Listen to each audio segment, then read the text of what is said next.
Hello there. Welcome in. Glad to have you, whether you're listening on Extra Sports 1300, 740 KVOR, or on the streaming apps of those two fine radio stations, which are both free to download, both free to use, and both sponsored by Diversus Health, mental health, and well-being for all.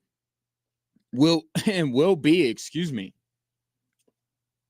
getting choked up just thinking about the experience you and I are about to have together over the course of the program, because it will be a veritable cornucopia of sports topics. And I would very much like to get your takes at 719-247-1313. You can call or text them in, or if you are watching the show anywhere that you may scroll, which is a great way to consume this show on a daily basis as well, you can drop a comment right there on your social media platform of choice. I want to take you back to before last night's game. It was 2 days ago, Victor Wembanyama meeting with the media. And he said this about essentially bouncing back in the NBA Finals. Just being okay with who I am, where I am, what I'm doing.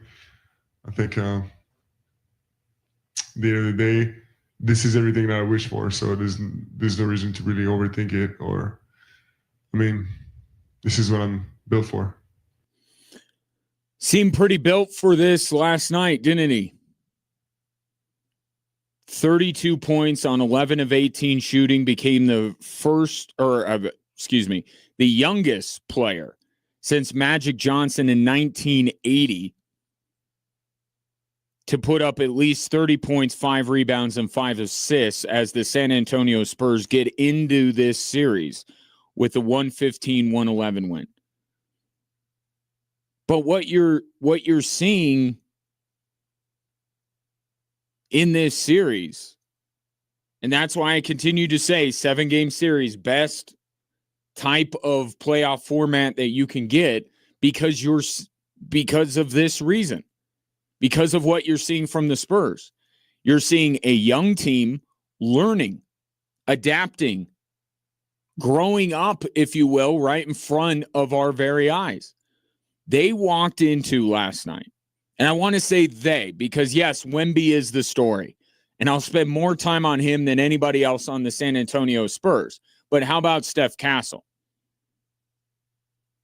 How about the bucket he hit? How about the way that Dylan Harper played? De'Aaron Fox. So it's the Spurs and their head coach, Mitch Johnson. But they walked into maybe the most hostile environment any team in NBA Finals history has walked into, certainly in a long time. Ever might be hyperbolic, but you get my point. New York was waiting 27 years for that moment, and they were up 2-0 in the series. That arena last night was as emotionally charged up as you will see any arena. And the Spurs walked in there with their backs literally against the wall, because going down 3-0, no team has ever come back from that. And they adapted and they learned and they perhaps matured in some ways, and they were able to get that win. With, I still believe, the pressure on them. Now the pressure shifts over to New York because they can't go back to San Antonio with the series tied at 2. But last night, the pressure was on Wemby. The pressure was on the Spurs, because effectively their season would have been over had they not won last night. And to have to do that in that environment is incredibly, incredibly impressive.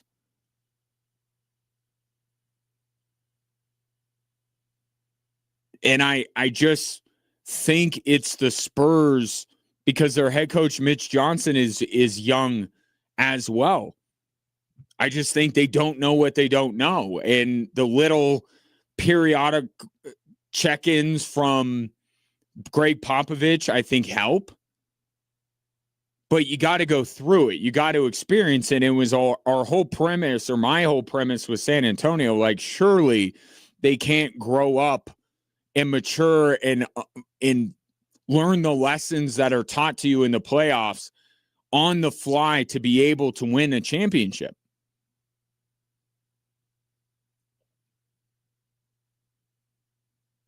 And I'm not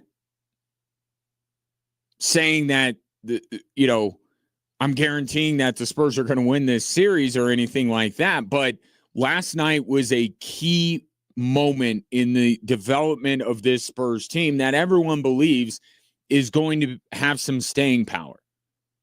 We know nobody repeats as champions. Nobody, even after winning a title, goes back to the NBA Finals or gets, I think OKC got as close as anybody has in nearly a decade of going back to the finals after winning.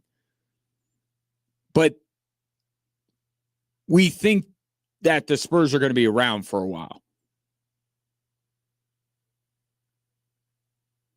So last night was a watershed moment, to say nothing of this series. And obviously that's the most prevalent question. Are the Spurs back in this thing? Can they win this thing? But just looking at the bigger picture longer term with such a young team, I think last night was massive. And I think that figuratively and literally, the San Antonio Spurs push back. I think a light bulb went on collectively with Wembanyama, with Mitch Johnson, to where they're like, wait a minute. We got a dude who's 7'5". Let's play him like a guy who's 7'5". How about he acts like he's 7'5" and physically imposing over almost everyone on that basketball court? And there are a couple different ways to do it. One was literally pushing what Victor Wembanyama did to Jalen Brunson. And I understand if Knicks fans are upset about it, they should be. Now, important context, it did look like Jalen Brunson was grabbing Victor Wembanyama's jersey. I have a problem with it not being called a foul because it should have been on Wemby, to be clear. And the NBA is looking at it. I don't want it to be elevated to a flagrant. To me, what has been so refreshing about these playoffs is that it's been physical. The referees have allowed these teams to be. So I would hate for them to throw in some kind of a deterrent by giving a flagrant after the fact to Victor Wembanyama. It should have been called a foul on the floor, 100%. And if you're a Knicks fan, you have every right to be angry. But I actually like the thought process from Victor Wembanyama. Jalen Brunson looks like he's half Victor Wembanyama's size. And he's trying to clutch him, and he's trying to grab him. And don't forget, Wembanyama just had to deal with Alex Caruso and Lou Dort for 7 games. So the frustration level is getting a little bit high. And last night, Victor Wembanyama said, you know what? Enough of this. It's one thing if Karl Anthony Towns or Mitchell Robinson is going to be physical with me. Jalen Brunson clutching and grabbing my jersey, I'm not going to have that. So I like the mentality from Wemby, but there should have been a foul call there. But I thought that was a significant moment in that game and in that series. Because Victor Wembanyama can say all of these things about his mentality and all that kind of stuff, but even in between those answers, he'll let you know. In fact, he had one last night. Kind of an admission of he doesn't know everything. He's kind of learning as he goes, and sometimes that takes some time. It's hard to put your head out of the water, and sometimes it's like I don't even gotta watch the game back right away. I just need like a little time off, let my brain cool down, and recover as much for the body as for the mind. And maybe now with everything that's happened, going into Madison Square Garden, such a hostile environment, being down 2-0 in the series and facing the reality of if you lose last night, you're not coming back. Maybe just made it all click. And Wemby's like, I got to push back. I got to be physical. I got to dominate. I'm not as big as Shaquille O'Neal, not even as big as Nikola Jokic, but I'm bigger than most of these guys. I can't let them negate that by clutching and grabbing and doing all of this stuff with smaller players. And then the other part of it was, I thought, the game plan. And a big reason why the Spurs jumped out to the lead that they did was they had Victor Wembanyama. Think about the way that game 2 ended, with Wembanyama leading the fast break and turning the ball over, and then also missing 2 jumpers at the end of that game. Now, Victor Wembanyama is capable of leading a fast break. He's capable of hitting jumpers. But how about you play him like a big? And I thought Mitch Johnson finally did that last night and is like, hey, you're 8 feet tall. Go to the rim. And that got Wemby off to a good start, and that got the Spurs off to a good start, to where they were able to weather the early storm with all the emotion going on in Madison Square Garden. Here's Spurs coach Mitch Johnson on Wemby attacking the rim. We wanted to put pressure on the paint, put pressure on the rim. And it can show itself in a lot of ways. And there's times where, again, he puts pressure on the rim. They tag him with 1 or 2 people. They open something else for someone else, or he may be open late in the possession, but we just have to stay a little bit more stubborn and disciplined with trying to attack in that way. And we see this, too, with the Denver Nuggets, right? We know that Nikola Jokic would like to distribute the ball to everybody, like to get everybody involved. And if he can do that early on, then the Nuggets are better for it. But sometimes it's got to be, Jokic, you got to get us going here. You got to be your dominant self on the offensive end, and then everyone else will come along. Because we're not going to, if we don't have you first and foremost, we're not going to win this game. So there's some games where it is required that Nikola Jokic or Victor Wembanyama or Giannis Antetokounmpo, these players that can dominate, they just need to dominate, scoring the basketball, bringing all the attention to them, and then with their skill, be able to open everything else up for everyone else. And I thought the Spurs did an infinitely better job of that last night than they had in the previous 2 games. But still, New York battled back. And that's the thing that is kind of hard to quantify as I'm looking at that game last night. Because the Spurs jump out to a lead, and it's like they check that box, and you're like, that's what they needed to do. They had to try and take the crowd out of it as soon as they can, and they did that. And yet the Knicks still came back on them and led at halftime. What happened after that, in terms of the way these 2 teams, the direction these 2 teams went, is what has been so different than the previous 2 games, and it's a little bit harder to understand. And I think from the Spurs perspective, I think it is that maturation. It's growing up. It's having gone through it. I mean, at some point, they got to be successful in one of these situations. They got to be able to get a lead, surrender it, because it's natural. It's going to happen in basketball, because basketball is a game of runs. You have to be able to punch back. And they didn't in game 1, and they didn't in game 2, and they finally did in game 3. But from the Knicks' perspective, and this is why, if you're a Knicks fan, don't panic yet.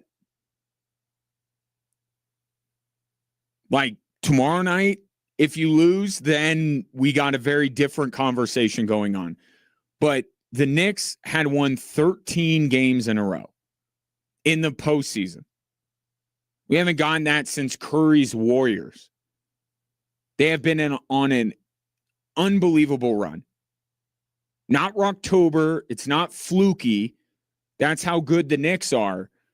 But even the best teams are going to have, they're not going to be able to go through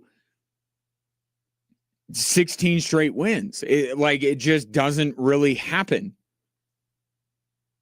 So I think if you're a Knicks fan, you could chalk up a lot of last night to it was bound to happen sometime. It's better that it happens in game 3 of a series that we lead 2-0 than tomorrow night when the series could be tied, or if they hadn't done what they did in San Antonio and they gave themselves a cushion. They afforded themselves the ability, even though they didn't want to.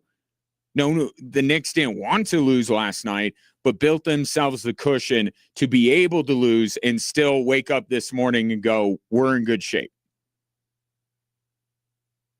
Because I just don't think that the Knicks, I think it was very different from both teams. The second half, right? It was like a Freaky Friday role reversal.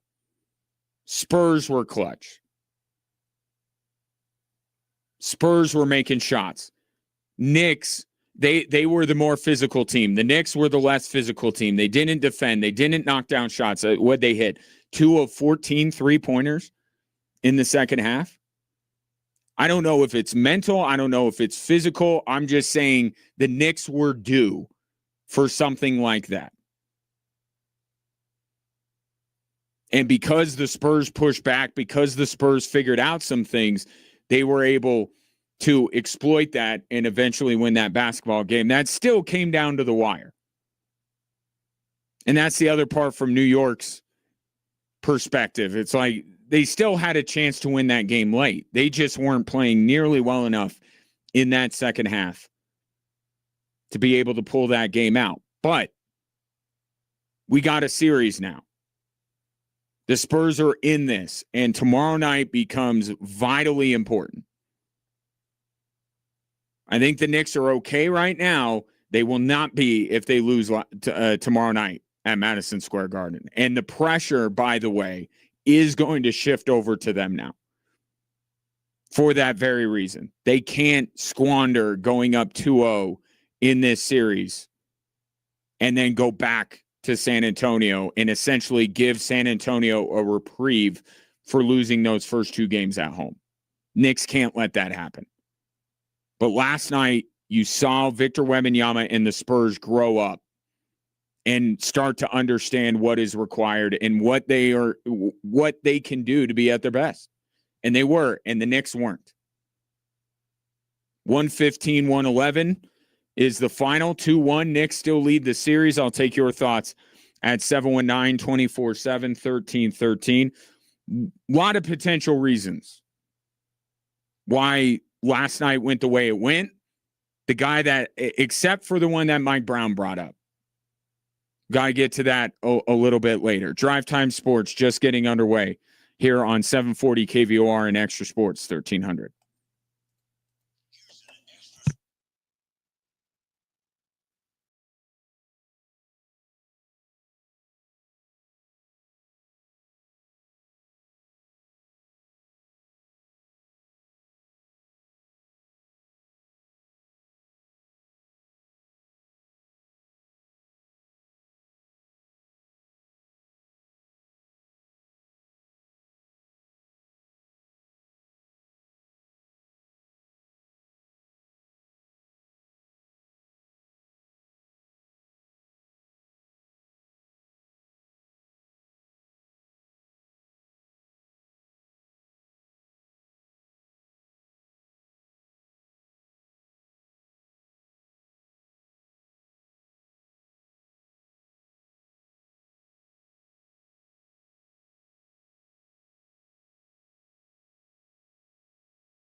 The 2026 El Paso County Veterans Expo is a free full-day event tomorrow, June 10th at the Pikes Peak Center.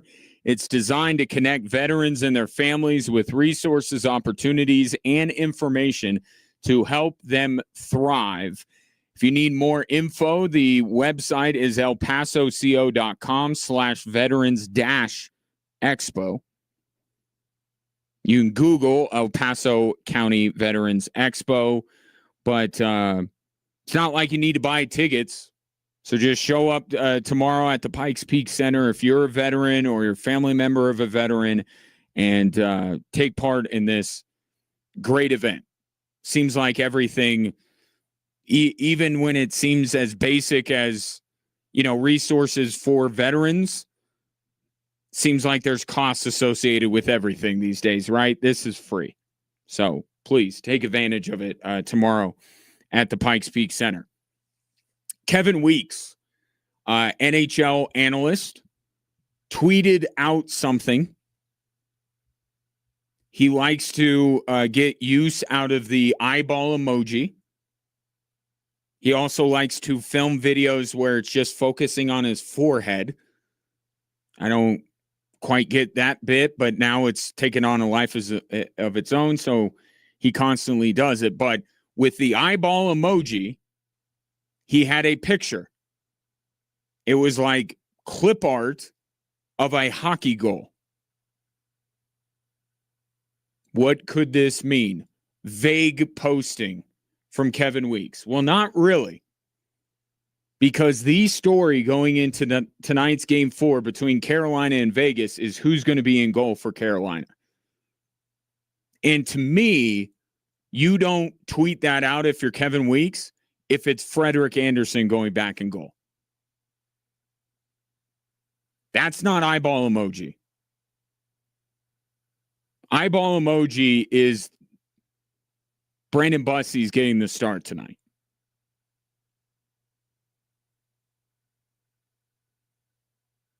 Rod Brindamore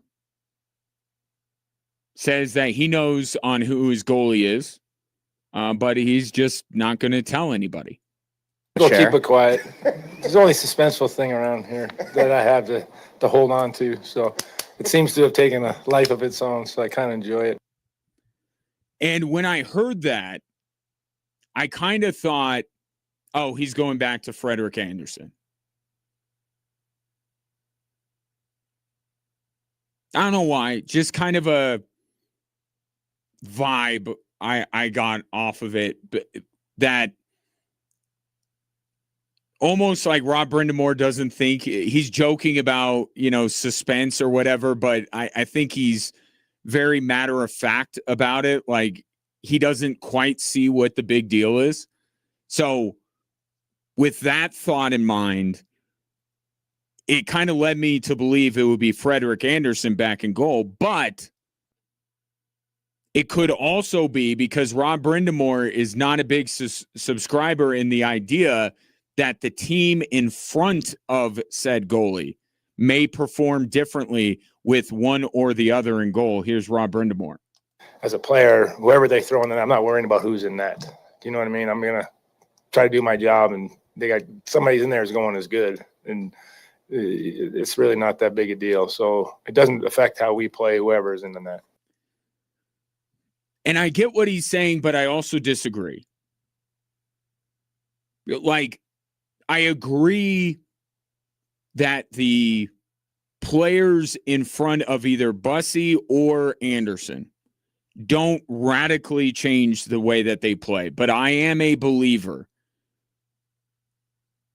in you can notice subtle differences in the way the team plays in front of one guy or another, that they can. I understand they go into the game and they don't pay much mind to who's in goal, especially when they trust both of them. If there's one guy that they're like, oh God, here we go again. And I think the subtle difference in the way guys play, and it might even be subconscious, I think it has everything to do with confidence. You can tell when a team is playing more confident in front of one goalie versus another. And the difference may be incredibly subtle. Again, and we see this with the Colorado Avalanche, right? When they use both Wedgwood and Mackenzie Blackwood. Yeah, throughout the season, they basically played awesome in front of both of them. There wasn't much to separate the two of them. But when you really got focused in during the playoffs, you could kind of tell that the team played a little bit better with Scott Wedgwood in goal for the most part in this series. I know that kind of, or in the playoffs. In the Vegas series, everything kind of went to Hades. So I don't know that you could say that the Avs played particularly well in front of either goalie through 4 games against Vegas. But throughout the playoffs, taking them on the whole, it did look to me like they played a little bit better with Scott Wedgwood in goal. So to apply that to Carolina, how do you gain that confidence? Well, Brandon Bussi hasn't done a lot in his NHL career for there to be like this historical confidence that the Carolina Hurricanes have playing in front of him. The confidence comes from Game 3. And that's why I think Bussi should be in goal tonight, is because he outplayed Frederik Andersen. He was better. It wasn't just Rob Brind'Amour did the thing where they pulled the goalie and the team, got motivated or straightened up and played well. Brandon Bussi was good, was really good in goal. If not for a weird carom off the boards, who knows how long that game would have gone and whether Vegas would have still ultimately ended up winning it. I thought Bussi was terrific, and that was my main reason for putting him in. And you can't tell me that the Hurricanes didn't respond to the way that Bussi was playing, because you've seen this on the other side with Vegas. Vegas, we've seen respond to Carter Hart in goal. So it's real. I understand, like, going into a game, they don't spend a ton of, they got their own things going on. They're worried about their own matchups. I'm not saying that they, have a huge preference one way or another. I'm talking about in the game, you notice a subtle difference in the way teams play in front of a goalie. And the best way to see that subtle difference is when the goalie is playing extremely well and not just making the saves he's supposed to make, but making some saves that maybe he's not supposed to make. And that, when a guy isn't like Frederik Andersen is only making the saves that he's supposed to, then you get teams that are kind of gripping it a little bit and not wanting to make a mistake for fear that it will end up in the back of their net. When you get a goalie that is erasing some good opportunities from your opponent, you play freer, you play looser, more to your identity, and you play better. And there was a correlation between Bussi coming into the game and how well Carolina played. Some of it was just the natural desperation of being down 4-0 and the signal that it sends to pull a goalie. But as that second period went on, or the third period, excuse me, as the third period went on, you saw the Hurricanes playing better and better and better because Bussi was making some tremendous saves.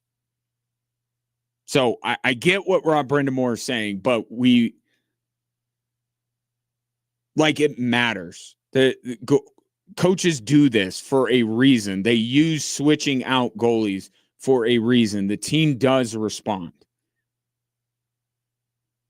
So we'll see if it's ultimately Bussi in goal. Kevin Weeks, I'm reading his vague post, and it sure seems like it's Bussi that's going to be in the goal. I think that's the right move. Because you got to, I mean, it was the same thing when the Avs threw out Mackenzie Blackwood in Game 4.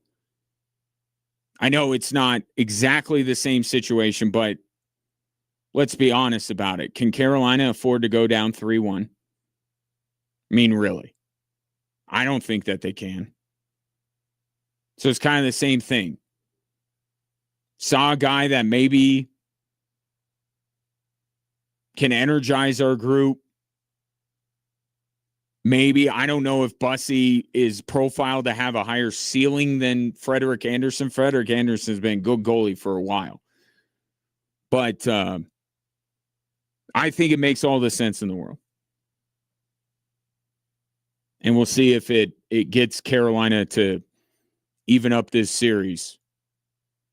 Going back to Carolina, and look, same rules apply as I was just talking about with the New York Knicks.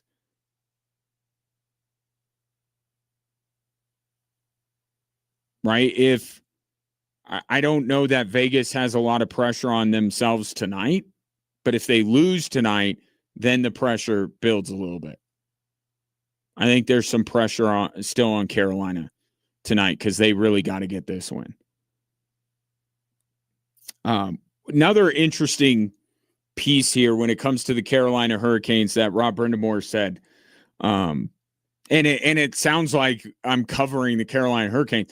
It's just John Tortorella doesn't say anything. He answers everything with 3 words. It's like, what am I going to do with that? Rob Brindamore is the guy that is giving you a little bit more insight right now between these two coaches. But there was something Rob Brindamore said that I found to be very interesting given how drunk this series has been, how different this series has played out than the way we expected it to, with Carolina's identity and even what Vegas was able to do against Colorado. Take a listen to this from Rob Brindamore, head coach of the Hurricanes. I feel really good about our group, and they do too. Whatever the way the game goes, we seem to be able to play it. If it's a 0-0 game, no problem. If it's a high-scoring game, we seem to find a way to fit in that too. So, and maybe that wasn't necessarily the case in past years, but this year, certainly, it's been very evident. It has been. Because none of these games, there have been stretches where you go, that's Carolina Hurricanes hockey. But in total, these 3 games have not been Carolina Hurricanes type games. Not at least what historically we think of the Carolina Hurricanes. And the fact, and I know, and it's not a moral victory thing, but I think as much as the pressure is still on Carolina, I think the way they played in that third period with Brandon Bussy in goal, I think gives them confidence. That's where that's coming from Rob Brindamore, because that was a crazy run that they went on, being down like they were, and to be able to tie the game. So Carolina has the pressure, but I also think that they should have a lot of confidence. And if Brandon Bussy can play the way he did in that third period and the overtimes for that matter, then I think Carolina has a great chance to even this series. Puck drop just after 6 o'clock on ABC if you are interested. 719-247-1313. Coming up next, I now understand some of the thinking of when people are so afraid to let Jared Bednar go as the Colorado Avalanche head coach, so petrified to do it. I'm kind of understanding it a little bit more, and I'll explain why based on a couple of decisions that NHL teams have made with their next head coach. You're listening to 740 KVOR and Extra Sports 1300.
He's got ties. He's got socks. How about you give him a gift that really rocks this Father's Day? $5,000. Head to extrasports1300.com or kvor.com. Either one, we're fine. And either one gets you to enter this national contest for a chance at $5,000 for your top pop, sponsored locally by Papa Murphy's Pizza. We make it, you bake it.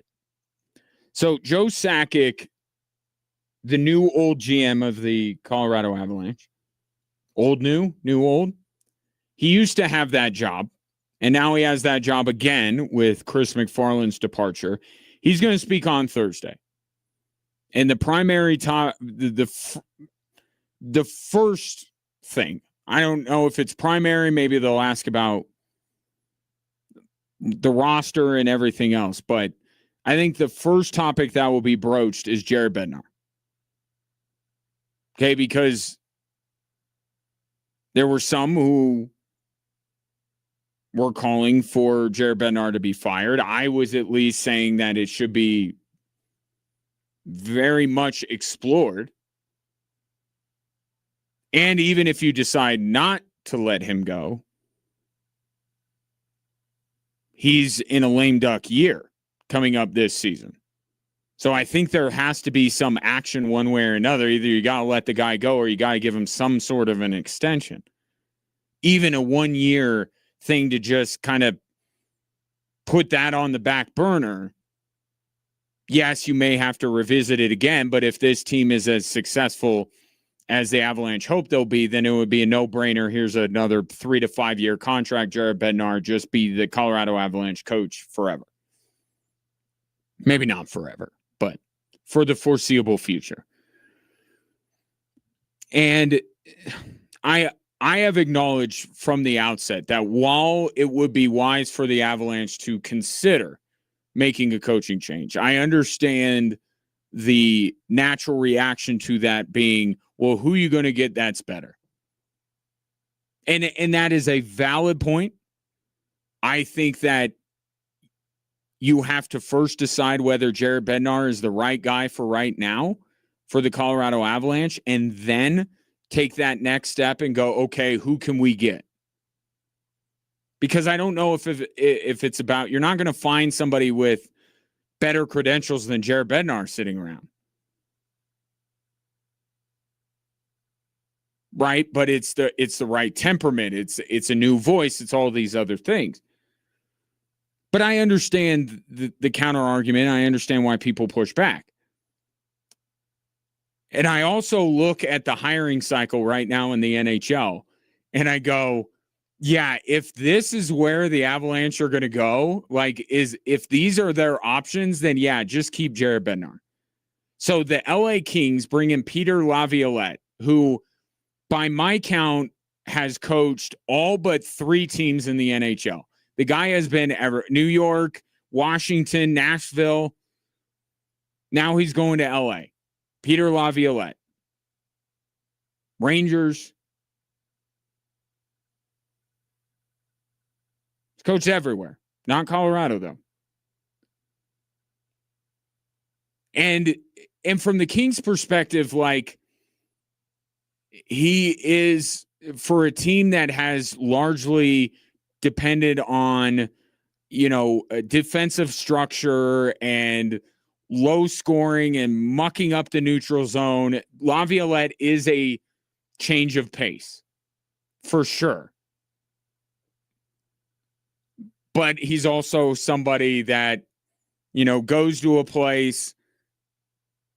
Ultimately, they don't get to where they want to go. I mean, it's almost like the Kings are saying, we just got to get to this particular point, and then we'll worry about who the next guy is.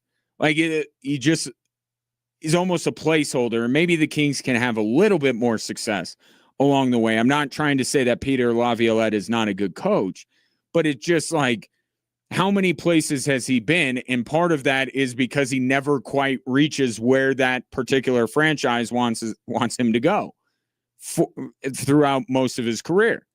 So it just feels like the Kings were they've been bounced in the first round for feels like a decade straight now. It hasn't been a decade. It's been a lot of years. It was Edmonton. Now it's Colorado. They're just like, we got to get somebody that'll get us over that hump, and then we'll worry about the next one. And Laviolette makes a lot of sense if that's the goal. And it also kind of changes up a little bit the way we would expect the LA Kings to play. But this is not a particularly inspired hire. This is not thinking outside the box. This is going very safe for LA. It's not a move where you're going, wow, they're really shooting for the moon here. They're taking a big swing. It's not. This is safe. Looks like they just want to get past the maybe play a style and be coached well enough to get past the first round, and then they'll worry about the next step after that. And then, but that's nothing compared to where Edmonton is going. Edmonton is going to be hiring Mike Babcock as long as there are no lingering issues with either the league or the NHLPA, which is a sentence that you don't really say about a lot of coaches. Usually you don't. Bruce Cassidy needs clearance from the Vegas Golden Knights to interview with anybody, but there's no problem with the NHLPA or the league. With Mike Babcock, there might be. If you recall, 2023, he takes over the Columbus Blue Jackets, and he does the very normal thing that is widely accepted in our society. He demands to see pictures on the phones of his players, like total natural behavior. Go ahead, do that do that to your coworker, your family member. Don't do it to a stranger. Like, that wouldn't be good. That would definitely end poorly. But even ask your brother or your sister or your buddy, hey, can I just like take a peek at some of your pictures? The look that you will get, let alone your employer, let alone your boss. I can't even imagine what was going through Mike Babcock's head to feel like that was going to be viewed as anything other than a gross invasion of privacy. And I've seen the word bully thrown around. Like, this is the way you're going to get Connor McDavid to a Stanley Cup. This is the guy you're going to bring in, and Connor McDavid is going to go like, yeah, I want to stay in Edmonton long-term. I mean, I even say that the Avalanche might need somebody, that's going to be a little bit more stick than carrot to get them back to where they want to go, but not Mike Babcock. Come on now.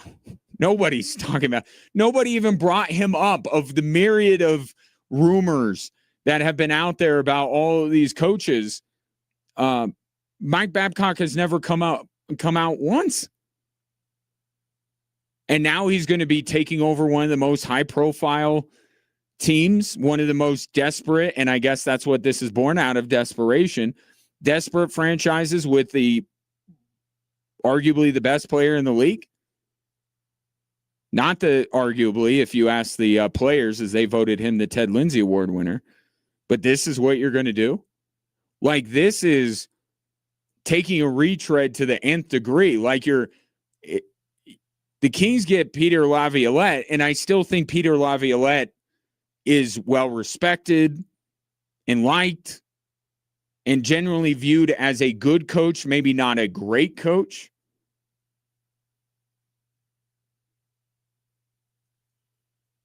Mike Babcock is not well-liked, not particularly well-respected, and that's who you're going to go with. And now that I'm actually saying it, were there a myriad of rumors? Because I feel like the news cycle in the NHL when it comes to coaches has been Bruce Cassidy for like 3 weeks now. Like, that's all I'm hearing. So my point here is tying it back to Jared Bednar. I mean, if there are only like 35 guys that are capable of coaching an NHL team, then yeah, I don't know that I would rather the Avalanche have Peter Laviolette, and certainly I wouldn't rather them have Mike Babcock. Like, and Pete DeBoer and you could use retread as a pejorative, but look, John Tortorella is one of those, and look at him. I'm not saying that that's a terrible idea, but like these two jobs that are being filled right now, like both going this route, like neither team taking a chance on somebody, taking a swing on somebody, or at least talking to anybody else. I mean, that's the thing. I didn't even hear anybody else linked to that. Maybe I was so caught up in the Avalanche world that I wasn't really paying attention, but I didn't even hear anyone else come up. So, I mean, if this is what's out there and Mike Babcock is the only guy that the Oilers can bring in, then yeah, I guess you should keep Jared Bednar. Get back to Game 3 of the NBA Finals coming up next on 740 KVOR and Extra Sports 1300.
Welcome in. Great to have you. Shouts to you if you are watching the live stream of today's show. Anywhere you scroll, you can find it at Extra Sports 1300, at 740 KVOR, or you can find it if you follow me on social media at Gingerly Tweets on X and at Gingerwatch on Instagram.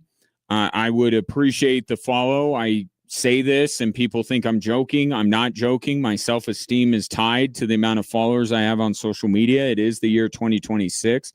What other possible thing could there be to boost someone's self-esteem than to have more followers on social media? So please do that.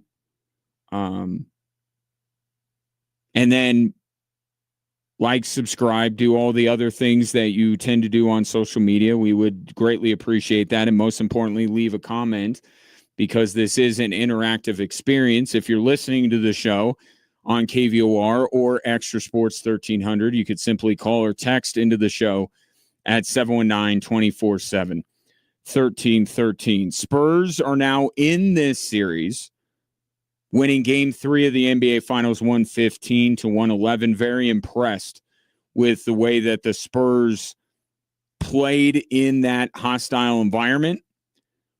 And but with that being said, my sentiment to start the show is I think the Knicks are fine. They're fine. They won 13 games in a row. I know you never want the magic carpet ride to end, but they were probably going to lose a game in this series. They probably weren't going to sweep the San Antonio Spurs, right?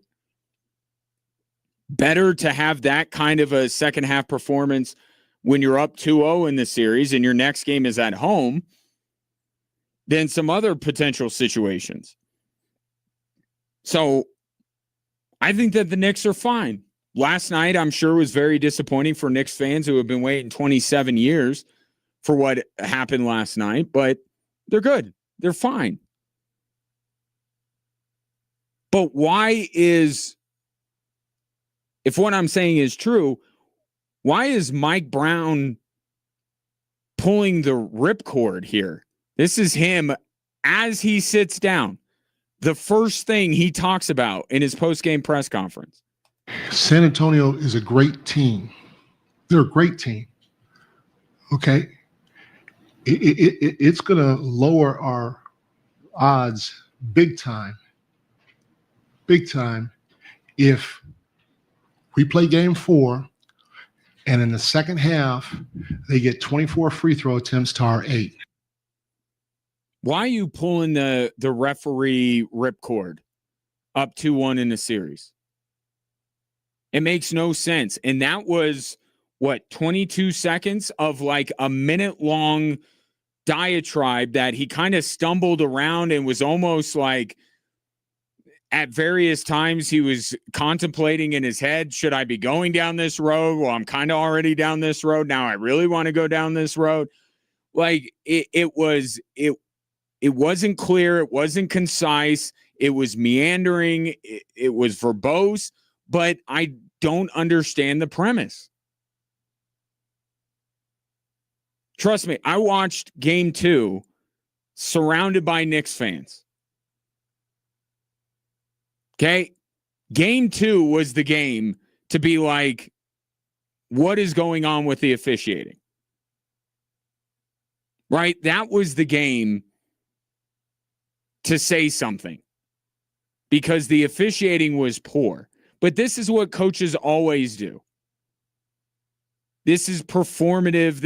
And I hate to agree with Sam Presti of the Oklahoma City Thunder, but he said it. Like, they use this as a bully pulpit to gain some kind of a competitive advantage when it comes to the referees. So that's why they only bring it out when they lose. But game 2 was a far more egregiously poor officiating game than last night was. Okay, they should have called a foul on Wemby for pushing down Jalen Brunson. What about Josh Hart going after Luke Cornett for no good reason?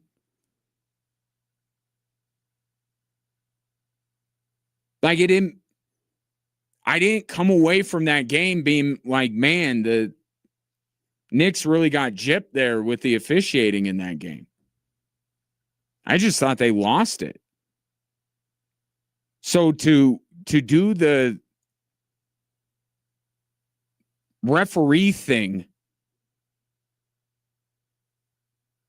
it would, if I were a Knicks fan, it would worry me more than simply losing last night's game. Because I'm saying, and I know fans, if you're emotionally invested, we went through this with the Avalanche and the Nuggets, right? You don't tend to see things 100% clear, and that's fine.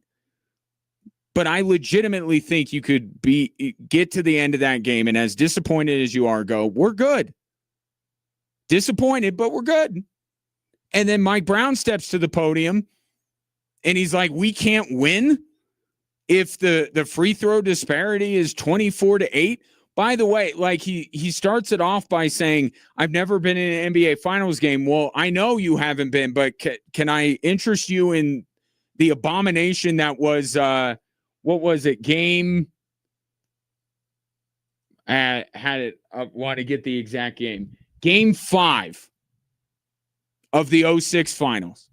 Remember when Dwayne Wade shot like 40 free throws by himself? That's hyperbolic. That's not true. I think he had 25 in that game. But the Miami Heat shot 49 free throws in that game. And the free throw disparity was Heat plus 24. Last night did not feel as lopsided officiating-wise as that game felt. But you usually do this. You do it for one or two things. One, that it's based in a little bit of reality that the game was poorly officiated. There's a little bit of truth to it. But it's more like we need this or else we're not going to win this series. And Mike Brown basically admitted it. If this ploy doesn't work, I don't believe my team can beat San Antonio. The tack that you take if you're Mike Brown after that game is give credit to San Antonio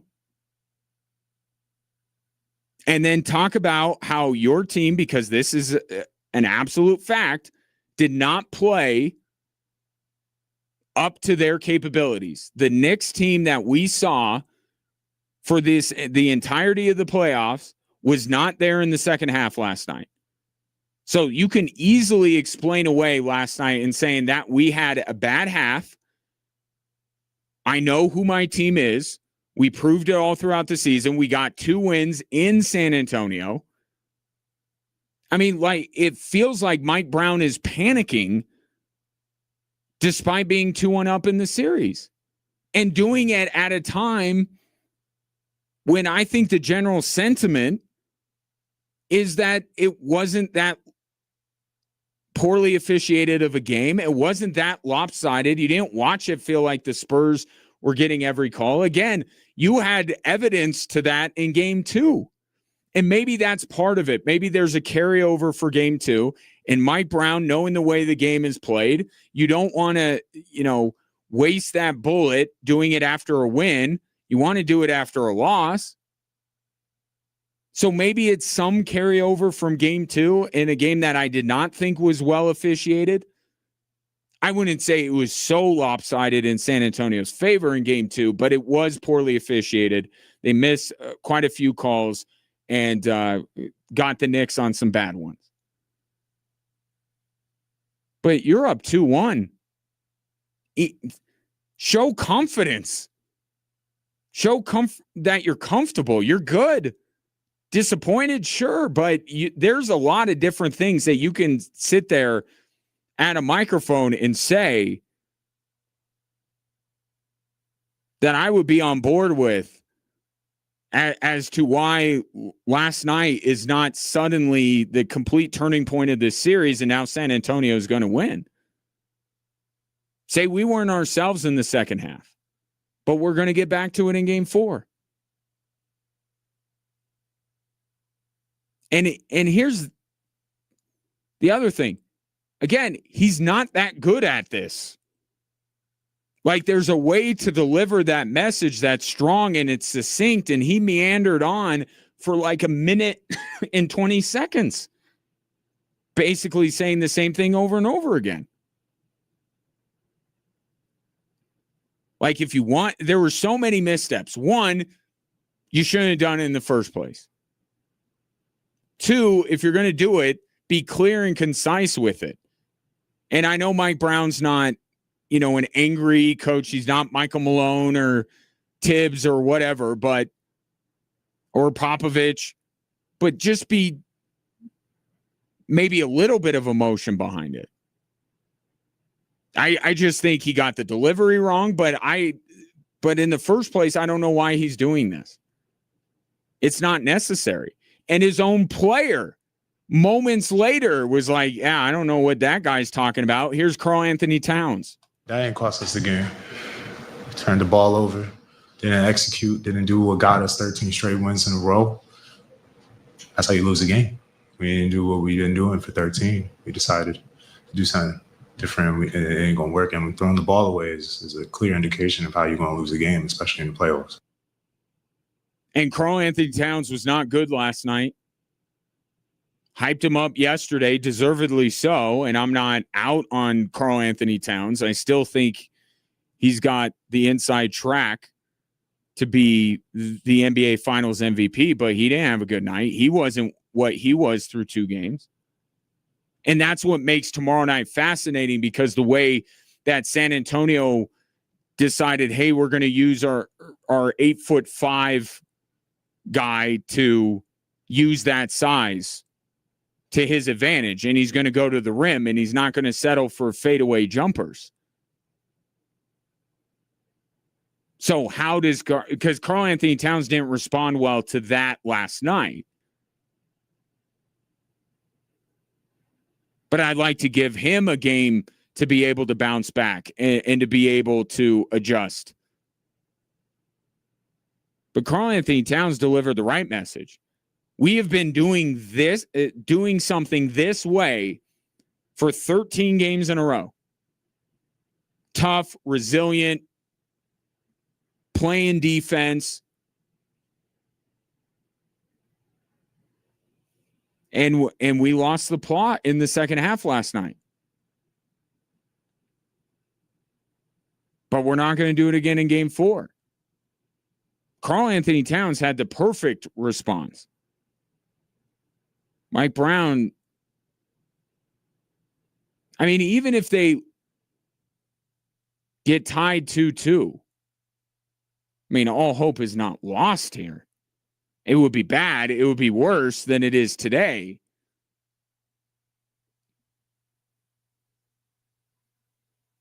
But I think that I have to listen to what Mike Brown says and then watch that game again and go, yeah, now I'm starting to look at the way that Steph Castle is defending Jalen Brunson. I mean, Jalen Brunson got the same amount of points as Wemby did last night and didn't feel the same way. Didn't feel like it was the same amount of points. A lot of volume. Jalen Brunson has not been great through 3 games. And look at his numbers with Steph Castle guarding him.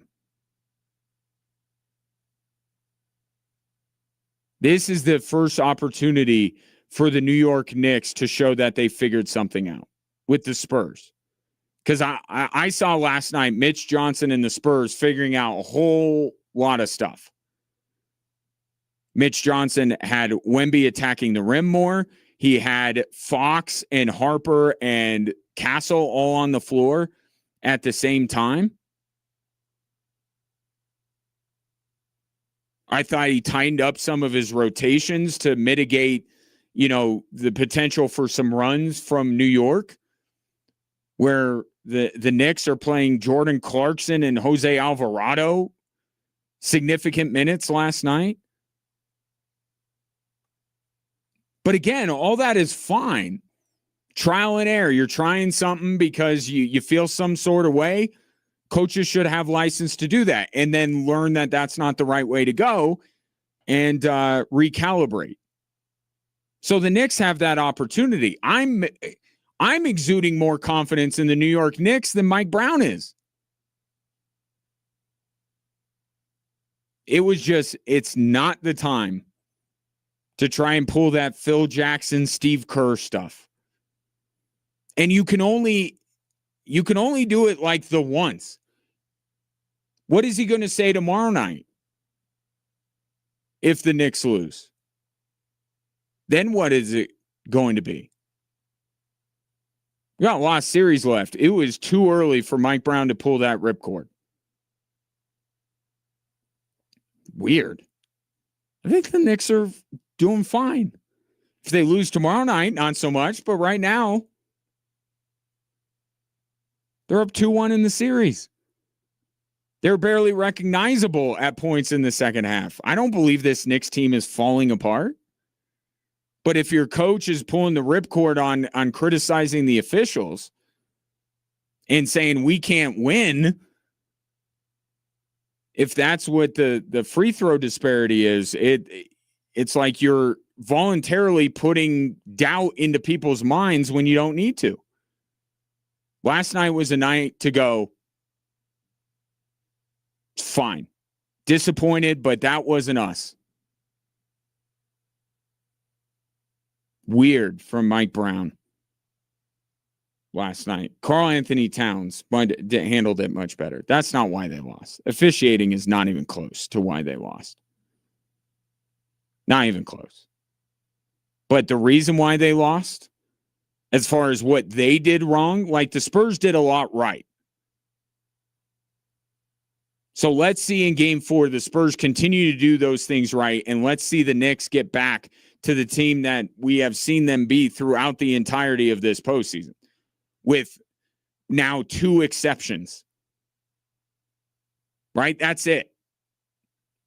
2 exceptions throughout an entire postseason. Yeah, the Knicks are not who they were in the second half. That's what you need to say after a game like that. And exude confidence that you'll get back to it. But that's all I'm not the only show that's playing Mike Brown audio. Nobody's playing anything else for Mike Brown. Weird timing to do it. 719-24-7-1313. Coming up next, Garrett Bowles says the team was 1 piece away, that being the Denver Broncos. That piece is now in-house with Jalen Waddle. You'll hear Garrett Bowles' comments next on 740 KVOR and Extra Sports 1300.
PBR Space Cowboys, presented by the U.S. Space Force, is coming to Falcon Stadium on June 20th.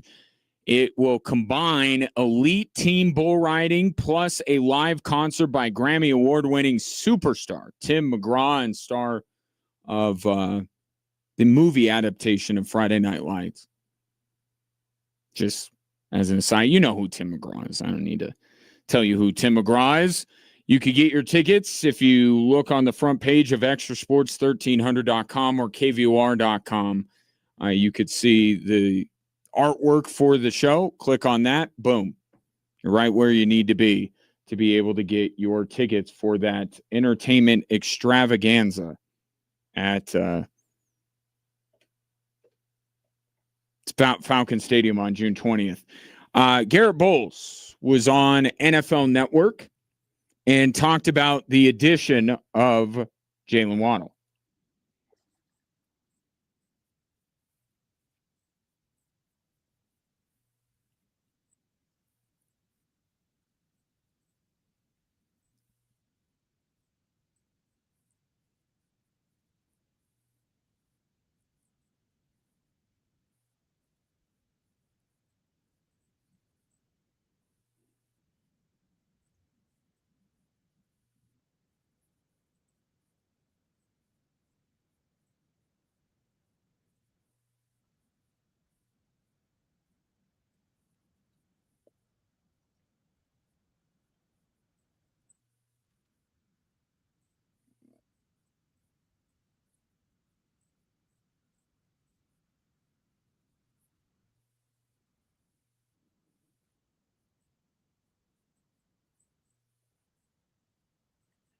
What Jalen Waddle does now for the Denver Broncos offense is to make them top to bottom or position to position the most well-rounded offense in the NFL.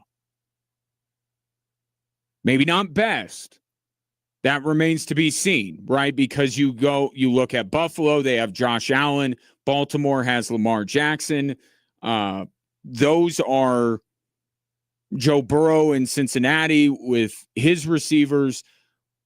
Like, being the most well-rounded, well-balanced offensive team is not necessarily meaning that the Broncos are going to be the best offense. And the way we measure best is ultimately by points put on the board. They're still very much going to play to their strength, which is still their defense, their pass rush.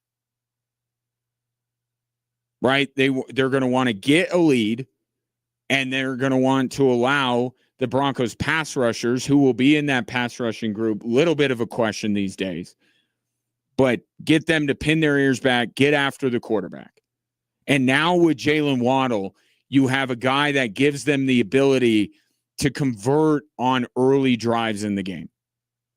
With his explosiveness, his playmaking ability, the Broncos could get on the board earlier in games and put teams behind that proverbial 8 ball earlier and allow Nick Bonito, Zach Allen, etc., to go generate the pressure that they have routinely generated against opposing quarterbacks.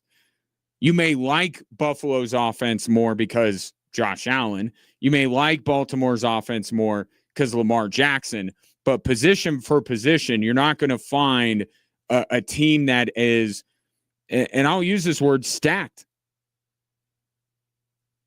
I mean, we have questions about J.K. Dobbins, but if this is Madden and you're just putting together a team, there aren't a ton of running backs that you're going to get. Sure, Derrick Henry might be one of them, but J.K. Dobbins, good running back. You got depth behind him. You got Waddle. You got Courtland Sutton, who now becomes arguably the best number 2 receiver in the NFL. You have Bo Nix at quarterback. You have one of the best offensive lines.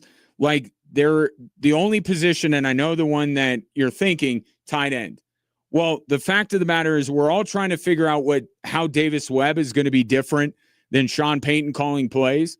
But until I see that difference, And they do still have Evan Ingram. Okay, maybe Evan Ingram wasn't all Broncos fans hoped and dreamed he would be, but he's solid. Like, with all due respect, Adam Troutman is not their number one tight end. Like, Evan Ingram has some playmaking ability in him in the passing game. So maybe that's the one spot that you look at and like, I really like an upgrade there. I've seen some, fan posts of the idea of trading for Trey McBride, which I just don't see the point. I don't see the point when we don't know for a fact that Davis Webb is going to utilize the tight ends in the passing game or use the tight ends in the passing game in a different way than Sean Payton did. I mean, we could talk about Evan Ingram and what he is or he is not, but when it comes time for tight ends to get the ball, Sean Payton wants it to be what Adam Troutman does. Change the pace. We need like 5 yards on a 3rd and 5. They're keying on Cortland Sutton. Boom. Here's one pass to Adam Troutman to get the first down. We move the chains and we move on. I don't think that it's worth making a huge investment to land one of the better tight ends in the game, although it would make this offense even more balanced, even more stacked on paper if they're able to land them. But I feel like it would be wasted because I just don't know that Davis Webb has the very different ideas when it comes to utilizing the tight ends. The two things that I think you're wondering about Davis Webb, you're wondering how he utilizes the tight ends because that has been a bit of a sore spot with Sean Payton throughout his entire career, by the way. Don't say that I didn't warn you when it comes to Sean Payton and his tight ends. Unless he had Jimmy Graham, he really didn't use his tight ends. And Evan Ingram is not Jimmy Graham. And then it's the balance between run and pass.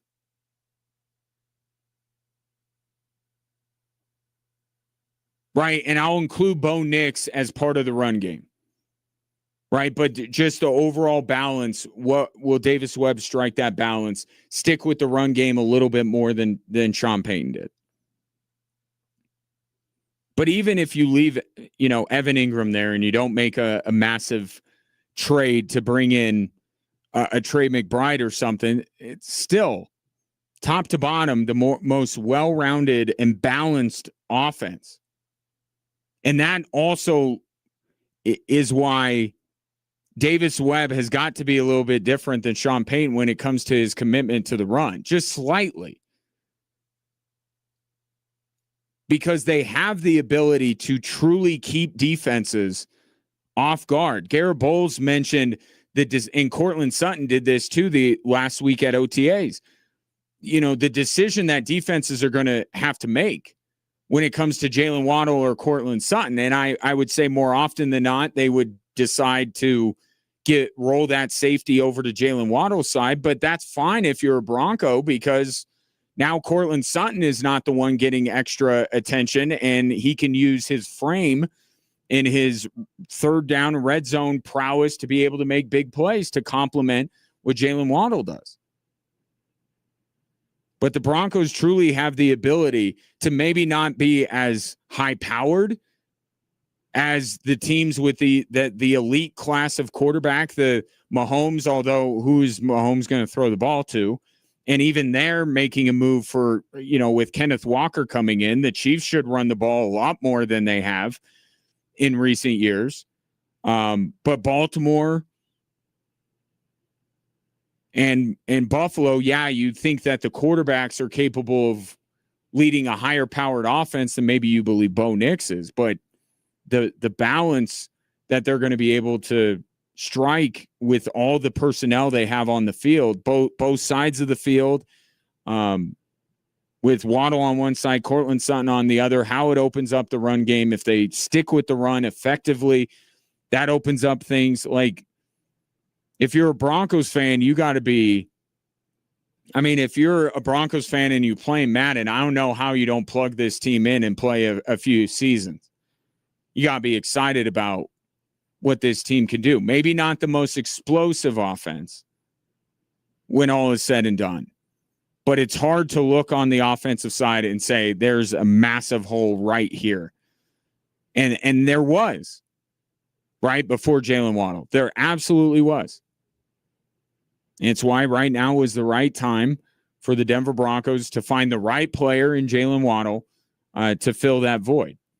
On the defensive side, and I've seen some lists of the best rosters in the NFL, and the Broncos are top 10, but maybe not top 5 on a lot of lists.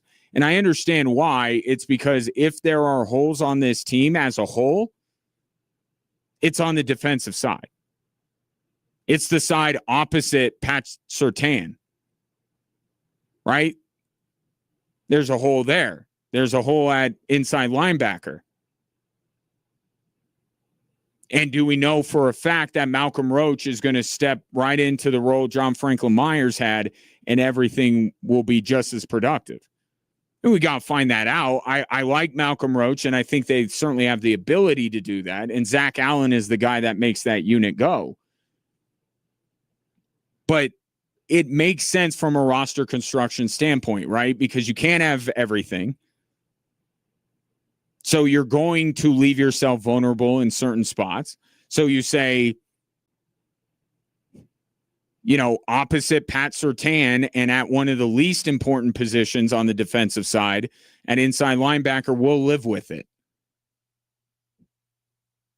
We'll live with Riley Moss if we got Pat Surtain on the other side.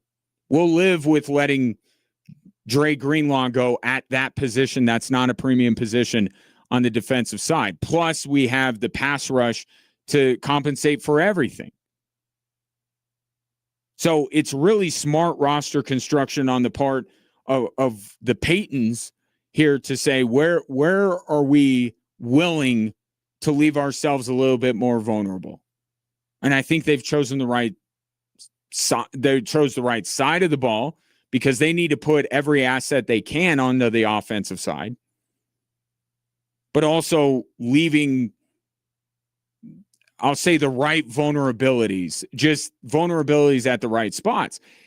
And even as I say that, they do have a corner they took in the first round. Right? So if Jalen Waddle was this missing piece for the Broncos offense, could Jahdae Barron be that on the defensive side? I don't expect Jahdae Barron to be as good of a corner this year as Jalen Waddle is a wide receiver. But if Jahdae Barron can't ultimately beat out Riley Moss, and I get, they may want to play Barron on the inside a little bit. I'm just saying Jahdae Barron should be considered the second best corner on the Denver Broncos by the end of this season. Or else we're going to start wondering why they did what they did with that first round pick. This is a big year for Barron. But if he's what George Payton and Sean Payton think he can be, then who's to say that's not one of those holes that's filled by on the defensive side? And now you're just looking at inside linebacker and going, okay, what we got here? And it's not like you don't have two guys at that position that you feel at least decent about.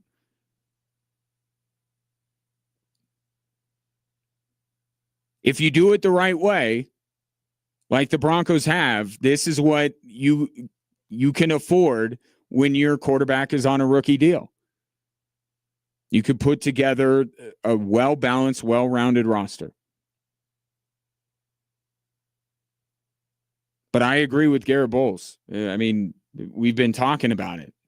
We talked about during the season that they needed somebody like Jalen Waddle. We talked about it as soon as the season ended. We talked about it when free agency opened.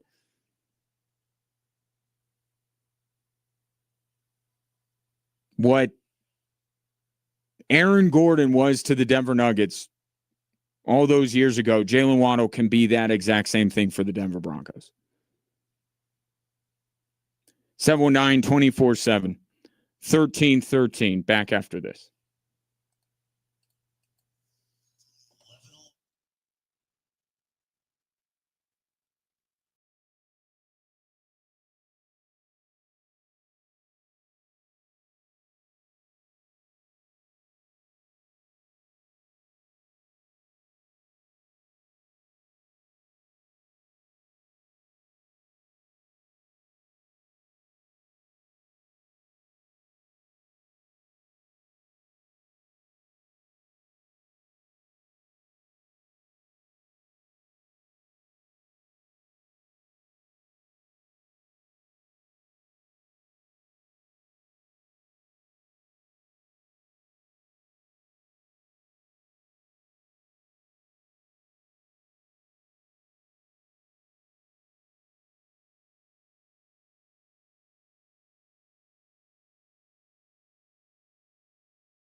Cheer on Switchbacks FC and celebrate Men's Health Awareness Month, Saturday, June 13th. That's coming up this Saturday against Sacramento Republic. The first fans through the gates will get a fun prop mustache.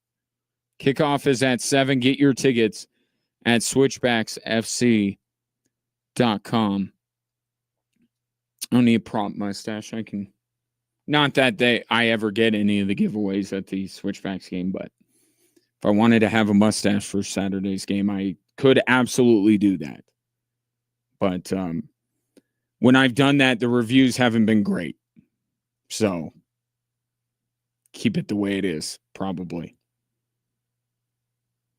But switchbacksfc.com is where you go to get those tickets. This just in, Gabriel Landeskog has won a couple of awards.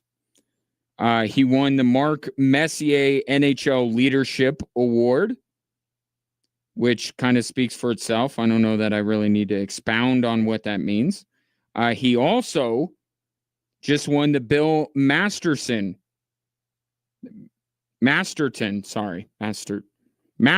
Trophy, which is they awarded to the player who best exemplifies the qualities of perseverance, sportsmanship, and dedication to hockey. Not the highest profile awards I will grant you. The Avalanche have been widely shut out of those. And if Nikita Kucherov wins the Hart Trophy, actually, let me make sure that Nikita Kucherov hasn't won the Hart Trophy. Are they giving away a bunch of trophies today? Nothing yet on the Hart Trophy. But have you noticed John Cooper won the Jack Adams, Andrei Vasilevsky won the Vezina, and Nikita Kucherov very well might win the Hart Trophy. So the Tampa Bay Lightning, so good that they have the Jack Adams Award winner, Vezina Trophy Award winner, and potentially the Hart Trophy winner all on the same team. That sounds like a pretty stacked team to me. Remind me again why the Avalanche are getting shut out of all of these awards? Oh, because they're too good of a team. That's why. Okay, well, Tampa Bay might sweep 3 of the biggest awards. Feels like that might be pretty stacked team as well. Don't have a problem with that, but we'll see if it can end on a high note if Nathan McKinnon ends up winning the Hart Trophy. But these trophies that Gabriel Landeskog's winning, like, look, I'm not going to sit here and pretend that every year I am eagerly awaiting the announcement of the Masterton or Mark Messier awards. Maybe I should. I don't know. I also don't look forward to the Lady Bing. So maybe that's just where my mind is at. Those trophies aren't the ones that I'm looking forward to. But when it's awarded to someone like Gabriel Landeskog, and I think what these awards, these trophies are and who they're given to, I think you only truly appreciate them more if a player on your team wins them. Meaning, you know, everyone can appreciate the winner of the Vezina Trophy, the Jack Adams, not necessarily this year because it should have been Lindy Ruff, but apparently 99 hockey broadcasters decided they didn't want to vote on the award. So John Cooper won it. But we can appreciate, I think, widely as hockey fans, whoever wins the Hart Trophy, the Vezina, the Jack Adams. But these trophies are given for something that it's very hard to see unless you follow the team on a night-to-night basis. And everyone by now knows the story of Gabriel Landeskog. So that's not so much a secret. But you really can't appreciate the leadership that he brings to the team if you are a casual follower of the Colorado Avalanche. Like, you watch them when they're on national television. Yeah, you take an interest in what they're doing because they're one of the best teams, but you're not locked in. And I think that's what it is. Like the Lady Bing, the Masterton, the Mark Messier Award, you appreciate them more in what they mean when they're given to your guy because you understand why they exemplify this award. And Landeskog does when it comes to his comeback. And you want to talk about dedication to hockey, show me someone who's more dedicated to the game of hockey than Gabriel Landeskog after what he went through. So that's obvious. But the leadership aspect of these trophies, you recognize so often we look at players and what they can contribute on the ice, right? Goals, assists, points, saves, those kind of things. And so much of our conversation when Gabriel Landeskog was gone was about the Avs needing to replace that stuff. And we didn't focus as much of it on the leadership because we're like, well, they got Nathan McKinnon. He's a leader. They got, Jared Bednar, who's the leader of the team. They got Cale Makar, Devon Taves. Like, it's a veteran group. We didn't really focus on the leadership part. And then Gabriel Landeskog comes back. Who he was as a player was a surprise. What he was in that series against the Stars last year, but since we're talking about awards given out this year, what he was for whatever portion of 82 games he played, the playoffs, like that was a surprise, right? That he was able to stay as healthy as he did and be as productive. But what you really didn't fully appreciate, and I won't say you, I'll say me, I did not fully appreciate, man, this team is different with Gabriel Landeskog. It just is. Like, they put up big numbers and win a lot of hockey games with or without him, and they could continue to do it with or without him. Right? But the feeling around this team, the way they go about their business is so different when he's around. And now it's just taken up a notch because of what he went through. But Gabriel Landeskog was this before he got hurt, right? So these aren't the highest profile awards, but man, is Gabriel Landeskog incredibly deserving of it. Of both of them. And the business-like approach that the Avalanche had, during the regular season, the not taking any game for granted, even in the first two rounds of the playoffs, that was an extension of the regular season, right? No wasted games. 4 to beat LA, 5 to beat Minnesota. Let's move on. Let's get to the next thing. That was really from Gabriel Landeskog. When he's out, you see the Avs play with their food a little bit in the playoffs, but during the regular season, maybe they lose 3 in a row. Maybe they have a couple of bad performances in a row. You would be hard-pressed to find, until the Vegas series, really back-to-back games, and certainly 3 games in a row, where you're like, man, the Avs just don't have it tonight, and they don't have it the next night or the next night. And that was a result of Gabriel Landeskog's leadership. And also what he symbolized with, all that he went through, that dedication to hockey part of it. So super well deserved on both of those. And it's just, anytime Gabriel Landeskog is being brought up, you're like, man, there was a time where it was thought that he wouldn't play hockey again. And what a shame that would have been. So, well deserved for Gabriel Landeskog, the Masterton Trophy and the Mark Messier Trophy as well. No Hart Trophy given out tonight, apparently. I think that's the only one we have left now. Isn't it? Rookie of the Year, have we seen that one?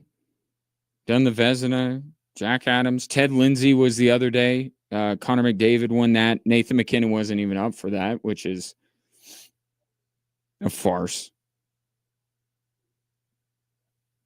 Just waiting on the Hart Trophy to see if the Avalanche are completely shut out of the higher profile awards, but they did get some hardware again today with, and then they did win the Jennings Trophy as well for the best goaltender tandem in the National Hockey League. So won some of the, not the ones that we normally look to and the ones that as fans you want your players to win, but deserved trophies nonetheless. That's speaking of goaltenders.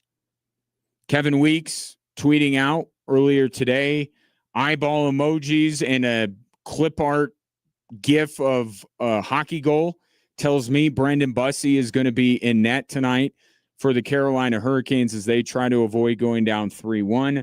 I think it's quite obvious that they really need to win this game tonight. And we'll see. I think more what I'm watching more than anything else is just, are we going to get any game in this series that is just going to be, and I'm not saying that I want this, but are we going to get any like 2-1, 3-2, like nip and tuck defensive battle between these two teams? Or are these games going to, and are we going to get like a normal order of games, of goals as well? I mean, are we going to get, we've been getting 5 in a row and then 4 in a row from the other team. So we'll see if this series settles down a bit tonight. I hope not, but I'm just curious. Coming up next, more on the NBA Finals Game 3.